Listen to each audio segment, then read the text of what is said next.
Let's go. I'm loving the way that she clapping it, making me wanna throw stacks on it. Make it rain in the club, call it rack attack. Baby, can I put my hands on that? I'm loving the way that you twerking it. What's the business word? It's your boy Bandz Cambando, all the way from Pine Bluff, Arkansas. I'm on SWAG SOUF, where every artist should be. The way that she clapping it, making me wanna throw stacks on it. Make it rain in the club, call it rack attack. Baby, can I put my hands on that? Hey everybody, thank you for tuning in to Swagtv. I'm your host, Kiki Lindsey. And this is Larry Smith, CEO of SWAG Magazine and SWAG Magazine SOUF. Tonight we're interviewing with Bandz Cambando out of Pine Bluff, Arkansas.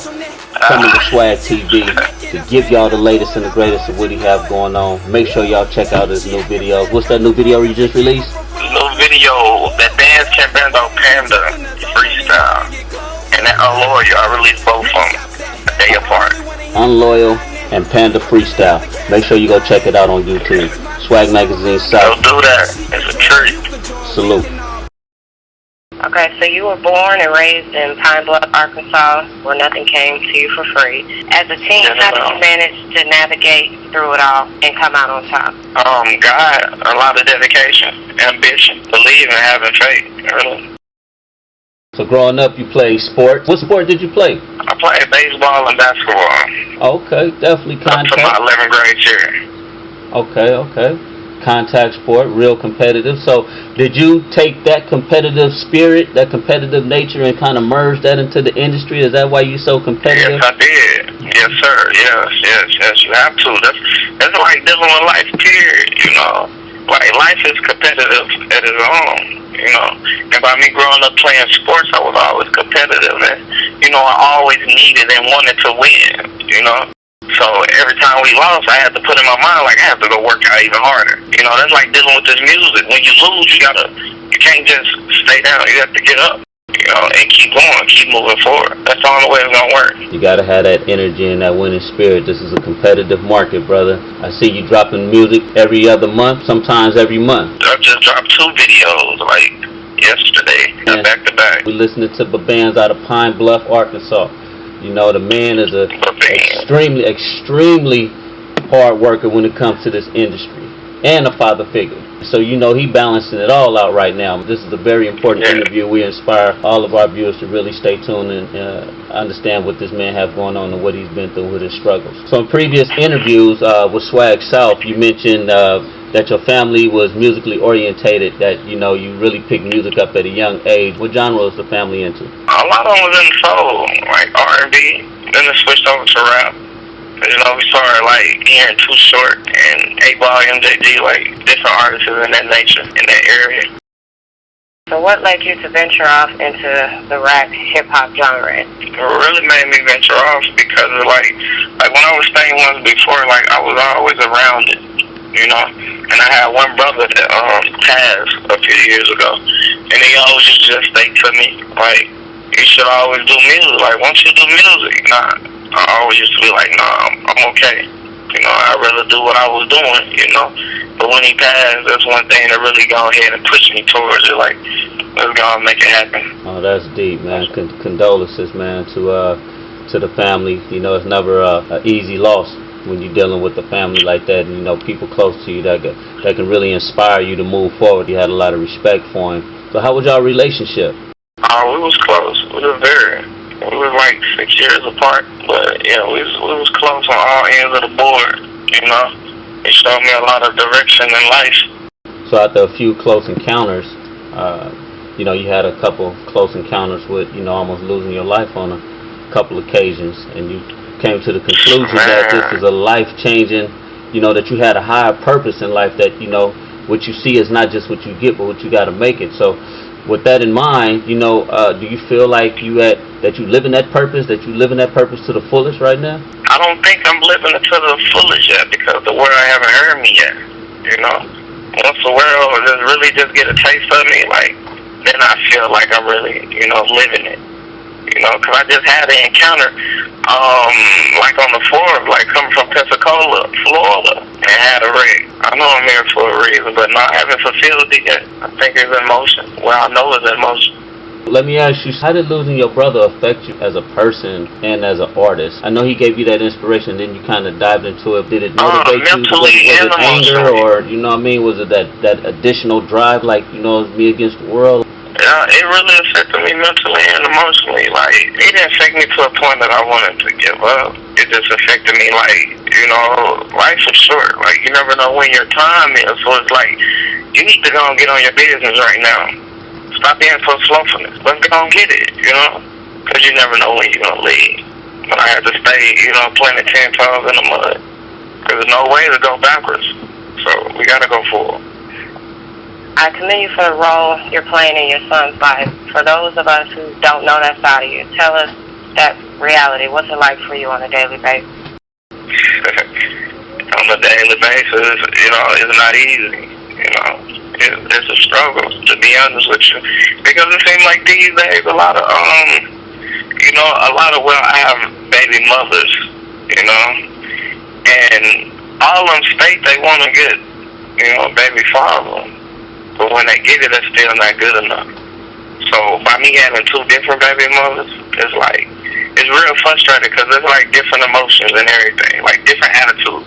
So I'm trying to juggle both of them at the same time. Like, I have a son in Texas, a daughter in Arkansas. So I'm trying to be two places at one time and I can't be, you know. So it's really a struggle doing a lot. Like, I got too many jobs I have to do. You know, a lot on my back, you know, especially trying to be the best father.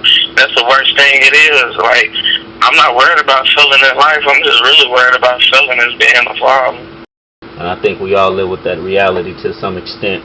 I can definitely see several similarities in that one conversation that I'm embraced with personally. So I definitely commend you for keeping your head up and still coming through. On top of all of that, balancing out and still coming through with quality material. I have no other choice. Let's talk about YFF, man. Young&Fly Finessa. What made you choose Young&Fly Finessa? I mean, you know, you already that guy. You got that swag. I mean, you know, did you put too much thought into it, or did you just make it happen? No, I never put any thought into that. Like, to be honest with you, because it's like, I've always been like, you know, like how the Migos, like, you know, how they young rich niggas, like, I've always been fly my whole life, you know, and I used to finesse a lot of things. I used to finesse, like, I'm good with words, you know. Some people say I manipulate certain people. Is there any other business ventures that YFF is pursuing outside of the music at this time? Oh yes, we doing it's like we have a community center in Pine Bluff. It's really for the kids. We're bringing all the artists together around Arkansas and have like a showcase, you know, for all the kids, like charity showcase, like fundraisers. We do fundraisers, basketball tournaments, you know.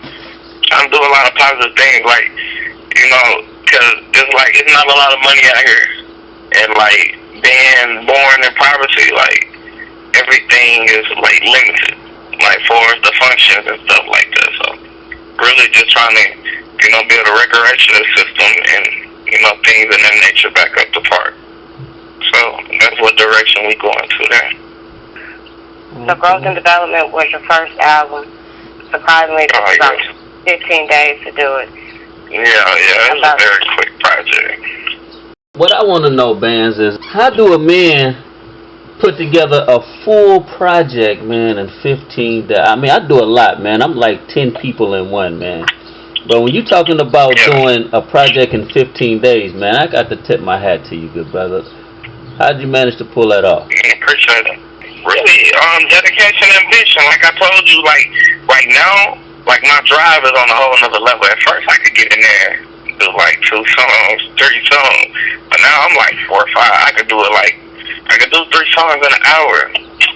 Like, if I could go in a big studio right now, and I tell him, hey, just record me. You mix it and everything when I leave.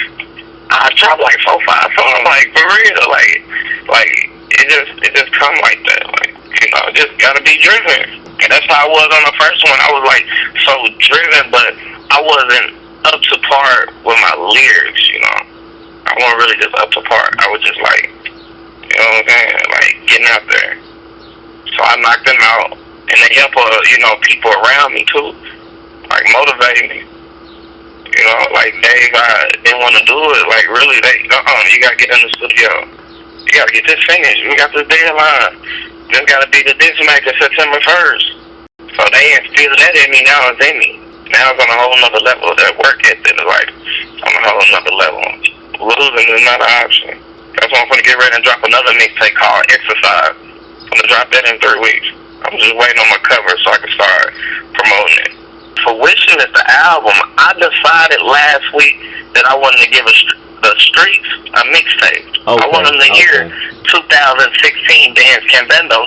So this I something put new. I just came up this was last week. I'm already finished with the mixtape. I'm just waiting on my cover and everything. That's why I told you, like, I do so much music. It's gonna be on all the websites too, you know. So, but I push Fruition back a little bit because I want to get the streets that exercise. That's the name of the city. The mixtape Exercise, because it's only like exercise, getting ready for Fruition. Yeah, Finessa Exercise. Like, that's all it is. So I want to get him a little taste of Bandz Cambando, not just Bandz Cambando. 2016 work. You know what I'm saying? So when Fruition drop, it will be sold. You know, they will want to buy it. You know what I'm saying? Like, for real. Being interviewed on Arkansas Power 92 Jams with radio spins is a huge accomplishment, especially given the short time you have been in the game. What does a move like that say about Bandz? Being blessed. Really. Yeah, just being blessed. Moving. So how'd that opportunity come about? You have so many artists that's trying to make a move in their career, man, and it just some can't seem to get to that next step, whether it's from budgeting or the right connections, not being able to have a travel game. Yeah, what are you doing that they not doing? A lot of people not just consistent with it, but it really came about. I was at a show with my brothers in Little Rock, Arkansas, and they ended up performing. And when the DJs from there, he saw me perform. And when he saw me perform, he went from there. As soon as I got off stage, like, he got my card, give me a call. I'm like, oh, okay. Like me, I'm being all nonchalant, like, oh, okay. That's what's up. You know, put it in my pocket, like, you know. He told me call him the next day. I waited like a week or so and shot on a text one of my videos. I just sent him one of my videos. Then he called me like a band. I'm like, what's the business? And went from there. I want you to come do this interview. Oh, no problem. That's all I wanted him to do anyway. That's really how it just came about. He seen me perform. Yeah, I've been following the lyrical trail. I really like that freestyle you just dropped. That Panda. Yeah, that Panda. I heard a whole lot going on up in there, man. You know, got the youngsters up in there, you know, setting it off. You know, you reaching out to different age brackets, different markets. You know, you really marketing that. Definitely respect that. And for those of you who just tuned in, that was the Bandz. Talk about the Unloyal. That Hood Jacket TV? Yes, sir. Okay. I'm in Little Rock, Arkansas. So he just telling you about how it is and how it goes down in this business. You know, sometimes family can be a lot when it comes to you trying to move forward. You know, sometimes they can give you that shoulder to stand on, and sometimes you could be that, you know, that kickstand to lean on. You know, but at times, man, it can really be issues. So it's more than just writing music and, you know, getting up on stage and performing. You know, sphere of reality that you have to deal with, man. So, you know, we definitely commend and salute all the artists out there that's keeping it 100 and still being able to push the material above the envelope. We're gonna get into something like this, right? You know, it's people out there, man, that, you know, they see Bandz, they see what you're doing, you know, they see you moving the money around, you know, but some people say Bandz not about that life, man. Like, Bandz not really about those bands. You know, they say that Bandz is funny money, man. What's your thoughts on that, man? Man, I don't really just have too many thoughts, but everyone is entitled to their own opinion. You know, if a person think I don't have it, I don't have it. You know, it's just me before the music. The kids took care, then I take care of myself. I pay my tithe 10%. I pay more than 10%. To be honest with you, I pay more than 10%. But for the people that think it's dummy money, it's dummy money. Everyone is entitled to their own opinion. That's right. But God bless them, though. You did the show with Kevin Gates a minute ago, right? When did you do that show with Gates? Right. To be honest with you, I've done like 3 shows with Gates. I opened up for him like 3 times. And I think the recent one was like in May. Yeah, like May. Like May 21st, something around that time, beginning of May. I don't really just recall, but I know it was like beginning of May. I opened up for him again. Experience take from that show. Experience? To be honest with you, To be honest with you, that was just like a regular show to me. Like when I perform in front of a lot of white people, you know, like a whole different crowd, and they know my music. So you use your high profile show like that to like take advantage of the marketing perspective? Yeah, really, just to promote. You know, really, that's what it really is, just to promote, so people can see my face. Because they normally see me walk around and I have on a mink or something. They like, who is that? You know, then they see me on stage, you know. So what would you say is like, give us 3 things that you would say artists has to be really prepared for when they start getting their travel game up? Because, you know, they'll go do a tour, they lose this, forget that, you know, sex, drugs, women, rock and roll. You know, what's some of the things, some of the vices that they need to be aware of when they traveling? They need, con artists, like, don't believe everything a person tell you. You know, that's like you're supposed to just put your hope in God. You know, put your faith in God. You can't put your faith in no man or no promoters. They tell you they gonna do this, or you gonna be staying like this. That's not always the case. But dealing with the highway, especially on that road, you gotta be extra careful, extra prayed up, because you never know what could possibly happen. You know me, I try to stay up the whole time so I can see everything going on. And when we was on our way back from Pensacola, Florida, I'm up the whole time. It just started raining. Next thing you know, we hydroplaned. Like. So, is there any artists that you're looking forward to working with right now? And then, you know, in regards to, you know, with the current projects you have coming up, or any artists that you're targeting right now? Yeah. I have my eyes set on like Kevin Gates, Yo Gotti. Them ones I really want to work with, like them two. Cause I see Kevin Gates, he all about that business, like he majored in college or something, like business. And Yo Gotti, he is the same way. You know, he all about his business. I'm a businessman before anything. There's like a lot of people say they rappers. I'm not a rapper. I'm an entertainer. I'm a businessman / entertainer. That's right. Everybody else can rap. I'm cool with that. But them really the 2 people I've really been having my eyes on, and it seems like they numbers still going up. So I'm trying to like infiltrate my way in some way, somehow. You know where they can catch your latest material at, and where your material is most relevant. Okay. Y'all can catch me on YouTube on the Bandz Cambando. Bandz, BANDZ space Cambando, CAMBANDO. Y'all can catch me on Soundcloud, Bandz-flamboyant. All my work gonna come up. You can go to iTunes, Bandz-flamboyant, or Bandz Growth and Development. Any shots out right now, my man? You know you want to take this time out to show your loved ones some credit. Right. To God and my kids. I love my family dearly, but God and my kids, and my mom and my sisters, them the ones that really push me that way. Them the ones really stay down with me. Alright, Ben, so thank you for taking the time out to do an interview with us today. And as always, we wish you so much for your success. Alright, y'all, God bless y'all. But Bandz. For Bandz, and for those who just tuned in, we are now ending this interview. Unfortunately, you missed it, but you will be able to catch this interview online with Bandz Cambando out of Pine Bluff, Arkansas.